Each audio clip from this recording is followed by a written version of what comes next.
বিকেলে মন খারাপ করে ছাদে বসে ভাবছিল যে কি করা যায় কি করা যায়। তখনই তার চোখ যায় পাশের বাড়ির ছাদগুলোর উপর। আর তার মাথায় একটা বুদ্ধি আসে, সবার ছাদে যদি এভাবে বাগান লাগানো যায় তাহলে তো সব সমস্যার সমাধান হয়ে যাবে। সে ফোন করে অর্ডার কনফার্ম করে, বলে আগামী 5 মাস পর আমরা আপনার বাড়িতে সবজি ডেলিভারি দিব। বাসন্তী তার বাড়ির আশেপাশে সকলকে ডেকে দেখায় কিভাবে অন্যান্য দেশ ছাদের উপর সবজি বাগান করছে। সে সবাইকে বোঝায় যে এটা আমাদের দেশেও করা সম্ভব। কেউ তার কথা বুঝছে তো কেউ বুঝছে না, কেউ সায় দিচ্ছে তো কেউ নেগেটিভ কথা বলছে। বাসন্তীর বোঝানোর পর সবাই একটু সময় চাইল, তাছাড়া তাদের ইনিশিয়াল একটা ফান্ডেরও প্রয়োজন। এর পরের সিনে আমরা দেখতে পাই বাসন্তী সিলভানের সাথে ফোনে কথা বলছে। কি আর বলবে, বউকে অপমান করে কথা বলে ছাড়া সে আর কি ব্যাপারে। সে বলে, তুমি ছাদে সবজি চাষ করবে, সেটা বিয়ে বাড়িতে ডেলিভারি দিবে, তোমার মাথায় কি হিলো বলে কিছু নেই? তুমি কখনোই চেঞ্জ হবে না, এটা আমারই দুর্ভাগ্য। তোমার কিছুই করার দরকার নেই। আমাদের যে একটু আধটু মান সম্মান বাকি রয়েছে সেটাও তুমি ডুবিয়ে দিও না। একবার মাথা ঘুরে পড়ে যাও, তারপরে এখন আবার বিয়ে বাড়ির কাহিনী। তুমি কি এভাবে আমাকে অপমান করতেই থাকবে? বাসন্তের মনটা একদম খারাপ হয়ে যায়। তার শ্বশুর এসে তাকে সাহস যোগায়। সে তার শ্বশুরকে বলে যে তাকে লোন নিয়ে দিতে। পরের দিন লোনের কাগজপত্র এবং মেডিকেল সার্টিফিকেট জয়চন্দ্রকে দেখালে সে বলে, সব তো ঠিক আছে, কিন্তু আপনার কোলেস্টেরল বেশি, আপনাকে হাঁটতে হবে। লোন পেতে হলে আপনাকে ফিটনেসের প্রমাণ দিতে হবে, কারণ আপনি যে অজ্ঞান হয়ে পড়ে গিয়েছিলেন সেটা একটা ইস্যু বানাতে পারে। তাই একটু কষ্ট, একটু পরিশ্রম করতে হবে। বাসন্তী বলে, আমার জন্মই হয়েছে কষ্টের মধ্যে। একটা মেয়ের সবচেয়ে বড় কষ্ট বাবা মাকে ছেড়ে আসা, তারপর বড় কষ্ট প্রেগনেন্সির কষ্ট, আর এই সব কিছুর চেয়েও বেশি কষ্টের হলো যখন তার স্বামী তাকে অপমান করে। এই সব কিছু আমি শুয়ে এসেছি, দুনিয়ার কোনো কষ্টই আর আমার কাছে কষ্ট না। ওকে ঠিক আছে। বাড়ি ফেরার সময় মহল্লার এক মাস্টার বাসন্তীকে ডেকে বলে, বেটি, আমি 40 বছর ধরে মাস্টারি করছি, কখনো ভাবিনি ন্যাচারাল খাবার আমাদের জন্য কতটা জরুরি। তোমার ভাবনা আমার কাছে খুব ভালো লেগেছে, তুমি এগিয়ে যাও, আমরা সবাই তোমার সাথে আছি। আমি সবার বাড়ি বাড়ি গিয়ে তোমার আইডিয়াটা সবাইকে বোঝাবো। বাসন্তীর ব্যাপারটা খুব ভালো লাগে। এরপর তার প্রজেক্টের কাজ শুরু হয়। ডিলের কাগজ কনফার্ম করে, নিজেকে ফিট রাখার জন্য প্রতিদিন ব্যায়াম করে, হাঁটতে থাকে, নতুন এক রূপে ম্যারাথনে অংশ নেয়, দিনরাত মনোযোগ দিয়ে কাজ করে। মেয়েকে মিস করে, তাই মাঝে মাঝে মেয়ের স্কুলে গিয়ে বাচ্চাদের দেখে। শ্বশুর নিজের মেয়ের মতো করে বাসন্তীর খেয়াল রাখে। বৃষ্টি আসার সঙ্গে সঙ্গে বাসন্তী সবাইকে বাগান ঢাকতে বলে, তার কলেজে গিয়ে পুরনো স্মৃতিচারণ করে। এভাবে দেখতে দেখতে কয়েক মাস কেটে যায়।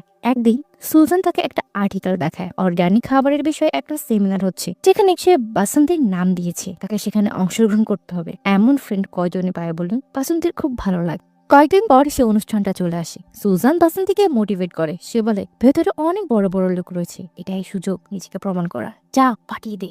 এরপর বাসন্তী ভিতরে আসে, হাতে কিছু সবজি নিয়ে। টেবিলে রাখতে গিয়ে সবজিগুলো নিচে পড়ে যায়। স্টাফরা এসে সেগুলো উঠিয়ে নেয়। বাসন্তী বলে, হেই, কেয়ারফুল, অবশ্যই ভালোভাবে হাত ধুয়ে নেবেন, কারণ এগুলো বাজারের সবজি, যাতে রয়েছে ইন্ডোসালফেন, ইকোলেক্স, ক্লোরোডেন এসবের মতো রাসায়নিক, যা হাতে লাগলে কিডনি ফেলিউর, ক্যান্সার ও আরো নানা ধরনের রোগ হতে পারে। তাই হাত ভালো করে ধুয়ে নেবে। এরপর বাসন্তী বলে, খাদ্যই ওষুধ, ওষুধই খাদ্য। আমাদের পূর্বপুরুষেরা বলে গিয়েছে, তারা আমাদের কথা ভেবে বাড়ির উঠোনে এখানে সেখানে গাছ লাগিয়েছে, যার সুফল আমরা ভোগ করছি। তারা ভবিষ্যতের কথা চিন্তা করেছে, কিন্তু বর্তমানে এসব কিছু লোককথার মতো। বাসন্তী কিছু সবজি দেখায় এবং তাদের মধ্যে থাকা ভিটামিন সম্পর্কে বলে। সে বলে, কিন্তু এসবের মধ্যে এখন এক ধরনের কেমিক্যাল ব্যবহার করা হয়, যার ফলে ফ্রেশ অ্যাপেল আর পাওয়া যায় না। এসব কেমিক্যালের কারণে সবজির লাভ হচ্ছে না, উল্টো ক্ষতি হচ্ছে। আজের ব্যাপার হলো, সবজি বিষাক্ত হলেও তার দাম অনেক বেশি, কিন্তু বিষের দাম কম। আমাদের দাদি নানিরা ডজন ডজন সন্তান নিয়েছেন, কিন্তু তাদের কিছুই হয়নি। সেই সন্তানদের বেড়ে ওঠার পেছনে শুধু মায়ের আদরই নয়, প্রকৃতিরও অবদান রয়েছিল।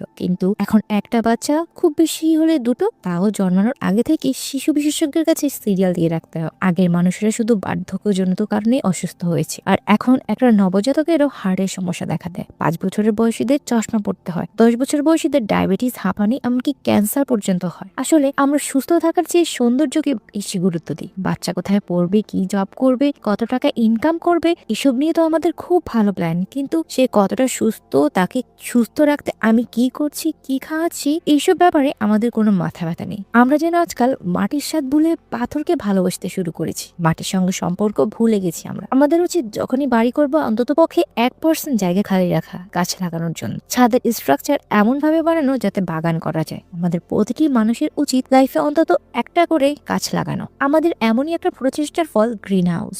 আমার এলাকার কিছু মহিলাদের নিয়ে আমরা ছাদ বাগান বানিয়েছি, যেখানে আমরা কিছুদিনের মধ্যেই 2000 মানুষের খাবারের ব্যবস্থা করছি, সম্পূর্ণ অর্গানিক উপায়ে। কথা বলতে দেওয়ার জন্য ধন্যবাদ সবাইকে। কথা বলে বাসন্তী চলে যাচ্ছিল আর সকলে তালি দিয়ে উঠলো। সবার ওর কথাগুলো খুব ভালো লাগে। সেখানে উপস্থিত ছিল ফুড সেফটি মন্ত্রী। সে বাসন্তীর সাথে কথা বলে। মন্ত্রী বলে, তুমি যে উদ্যোগটা নিয়েছো সেটা অনেক বড় একটা ব্যাপার। বাজার থেকে ফরমালিন সরাতে সরকার কত কি করছে, কিন্তু তুমি যেভাবে বললে সেভাবে তো আমরা ভেবে দেখিনি। তোমার এই কথাগুলো মানুষের ভেতর আরো বেশি সচেতনতা বৃদ্ধি করবে। সংসদে আমি এই কথাটা তুলবো। তোমার মতো মানুষের রাজনীতিতে আসা উচিত। এই বলে মন্ত্রী চলে যায়। খুশি মনে বাসন্তী বাড়ি ফিরে। তার শ্বশুর বলে, ভেতরে আয়। বাড়িতে ঢুকতে সিলভান ডেকে ওঠে। বাসন্তী বলে, আরে তুমি কখন এলে? মিথিলা কোথায়? সিলভান বলে, আমাদের প্রতিবেশী, আমাদের দেশেরই। তার মেয়েও মিথিলার সাথে পড়ে, তার কাছে আছেও, সমস্যা নেই। তারপর সে বাসন্তী একটা ফাইল দেখিয়ে বলে, ওয়েলকাম টু আয়ারল্যান্ড। তোমার সবকিছু রেডি হয়ে গিয়েছে, 2 দিন পর ফ্লাইট। ব্যাগপত্র সব গুছিয়ে নাও। বাসন্তী বলে, এভাবে হুট করে?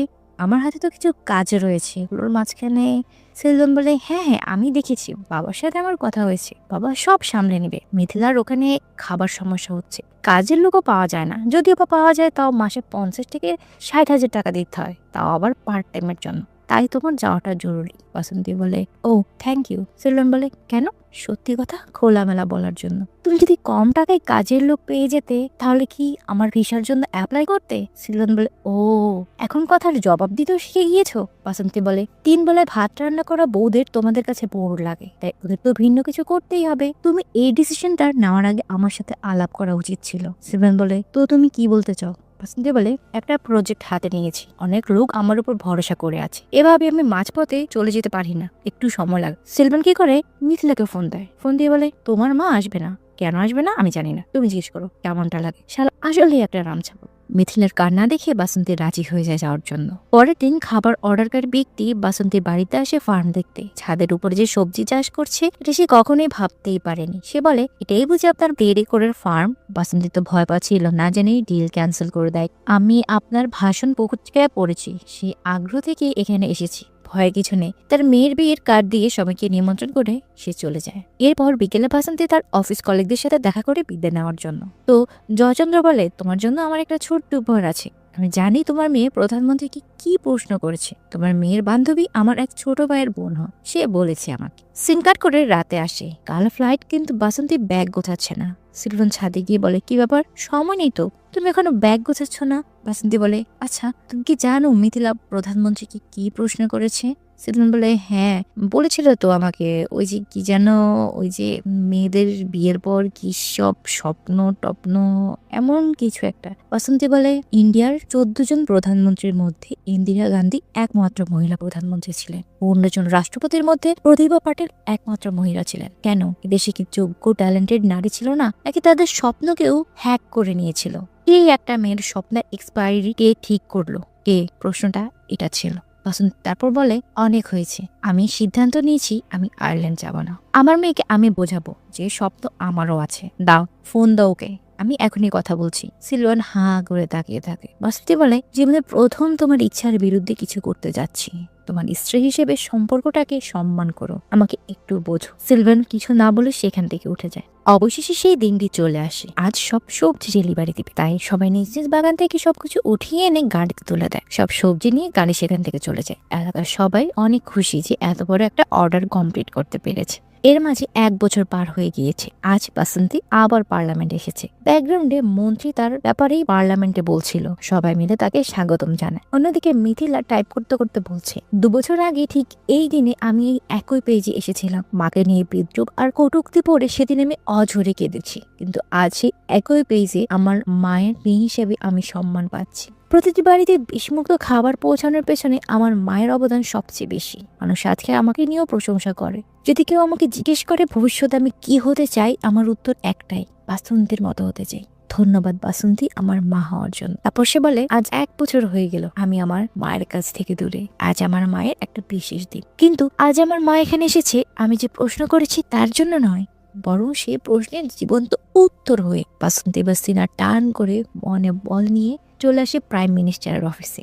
সিলভান আর মিথিলা বাইরে অপেক্ষা করছিল। বাসন্তীর প্রাইম মিনিস্টারের সাথে দেখা হয়। এবার সে একদম ঠিকঠাক আছে। কিছুক্ষণ পর গার্ড এসে সিলভান আর মিথিলাকেও ভেতরে নিয়ে যায়। বাসন্তী তাদের সাথে পরিচয় করিয়ে দেয়। প্রাইম মিনিস্টার বলল, আগের বার দেখা করতে এসে বেহুশ হয়ে গিয়েছো, দুর্বলতা ছিল, আর এবার সে দুর্বলতা কাটিয়ে আরো স্ট্রং হয়ে এসেছো, ভালো লাগলো।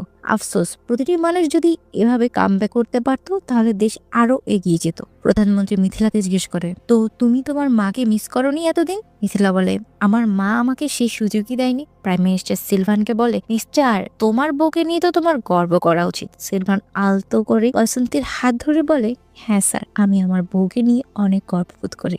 এরপর প্রাইম মিনিস্টার বাসন্তীকে জিজ্ঞেস করে, আচ্ছা বলো তো, এসব কিছুর মাঝে তোমার সবচেয়ে খুশির মুহূর্ত কোনটা ছিল?